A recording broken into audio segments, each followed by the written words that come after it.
Hi friends, this is Caitlin, and today I am here celebrating with you the newest release from Pink and Maine. I was so excited to see these stamps and this cover die, and I knew I wanted to use a new to me paper pad, which is this Pastel Dreams. It's super sweet, that pink and the green with the stripes. And I thought that these colors would work so well with these sweet little cactuses from the Prickly Hug stamp set and this really fun heart spotlight cover die. I just really wanted to work on some paper piecing and mixing different patterns together, and I absolutely love how this turned out. It's going to be a really fun one, so definitely stick around. There are actually two different cover dies out with this release, the polka hearts, which I just showed you, and then that spotlight heart, which I absolutely love. They're both super adorable, but I just think that the heart spotlight works so well to literally spotlight one element. It makes it super easy to make a little bit more of a simple and fast card. So I lined up my pattern paper, with the heart to cut out just the heart out of the pink polka dots. And then I'm going to cut the whole frame out of my green kind of zigzagged pattern paper. And that's what I'm going to be doing those rays out of. And then I'm also going to be die cutting the whole thing out of an 80-pound white cardstock and using that for the frame piece. So you can see I tried to keep my green cutout as intact as possible, and that way it just makes it a little bit easier kind of when you're puzzling together and paper piecing everything into the frame. You just kind of know where things are supposed to go without really having to think about it. But eventually I bumped this on my desk, and it really wasn't hard to figure out where everything went in the end anyway. But you can try to do yourself a favor and keep it intact if you can.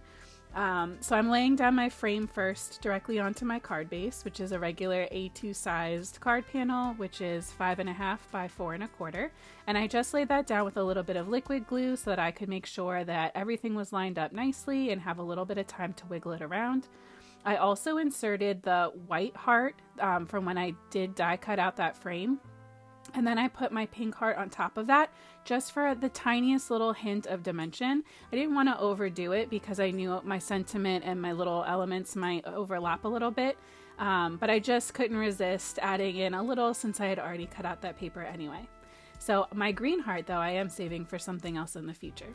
So you can see now I'm laying a little bit of liquid glue in about 4 or 5 of the wells at a time, and then going in with my craft pick to lay in the pieces of paper. Eventually I think I just switched to my hands because the pieces got too big, and you can see there I bumped my frame and all my pieces kind of went flying.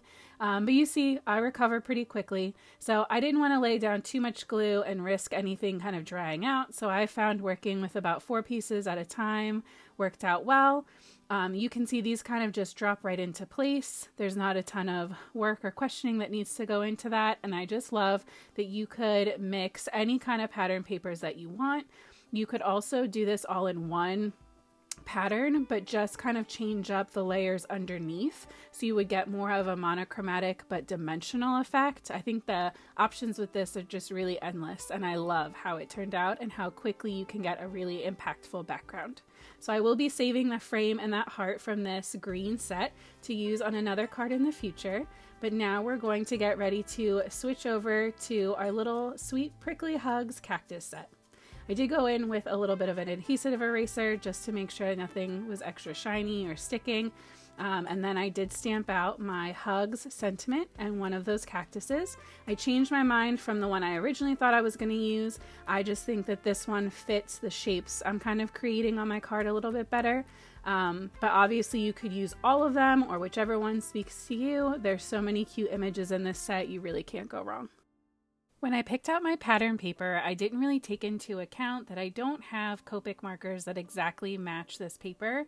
My Copic collection is getting bigger regularly, much to the chagrin of my husband, but I definitely do not have all the markers, and I didn't have a green that exactly matched this pattern paper. So I'm going to do something that I've heard called color glazing. So I'm coloring in my cactus with greens that I thought were pretty close and that I knew would give me a really nice shading and dimension. And then we're going to go over all of the whole cactus with a different undertone of green at the end to help kind of create that softer, more kind of olive tone. I'm not even sure that olive tone is the right term, but it definitely has a different undertone. So we're going to be going in with some BG90 markers, which are really unsaturated, have a lot of gray to them, and it'll help to kind of cool the greens down a little bit, take out a tiny bit of that extra yellow, and just kind of make the colors go a little bit better with the pattern paper.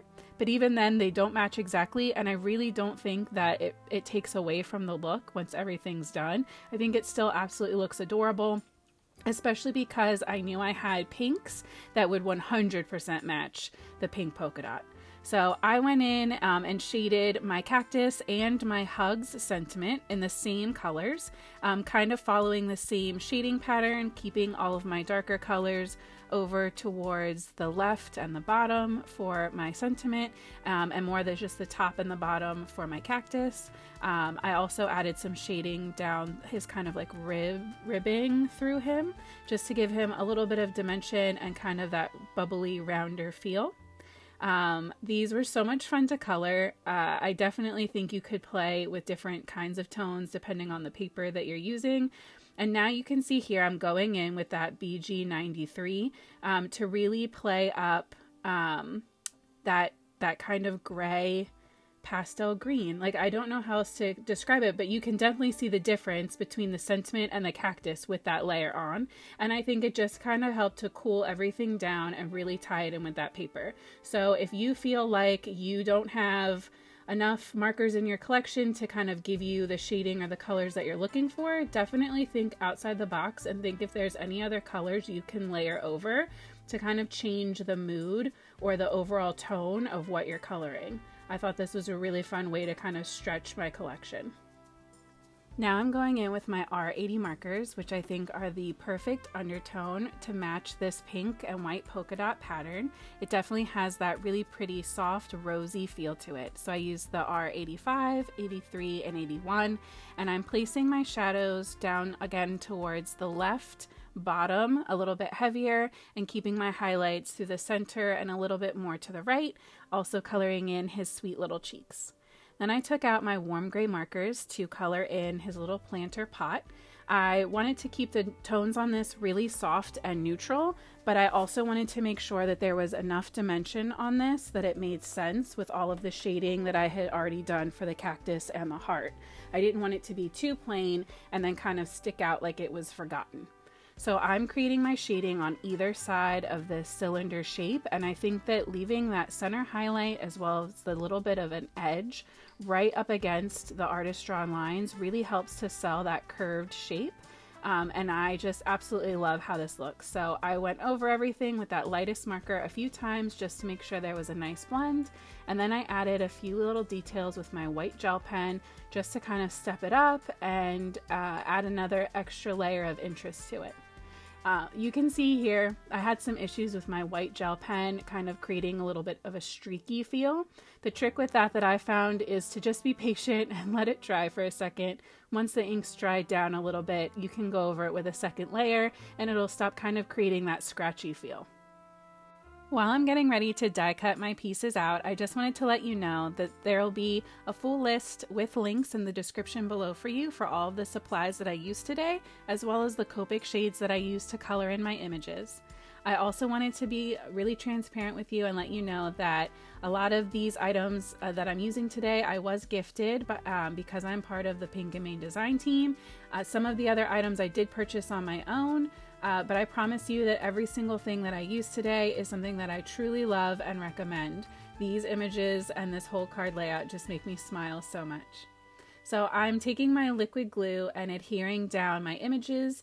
I really wanted my cactus to be up a little bit off of the bottom of my card just so that there wasn't this huge space in between him and the sentiment.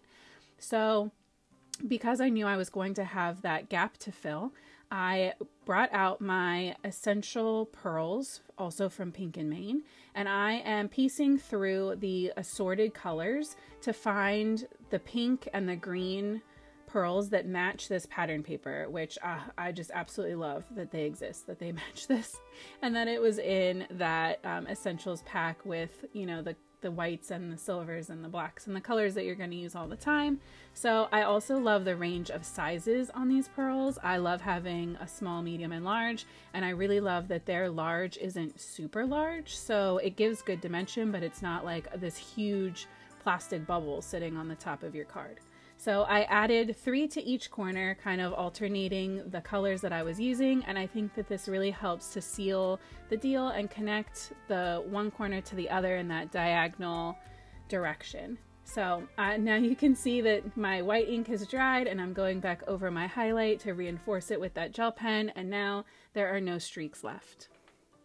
I ended up going back in when I had finished filming to add in a little sending sentiment over top of the hugs, also from the same stamp set, but I think that this card turned out so cute. I am so glad that you came to hang out with me today. I hope you're feeling super inspired. Make sure you hit that subscribe button so you can join our little crafty community, and as always, happy crafting.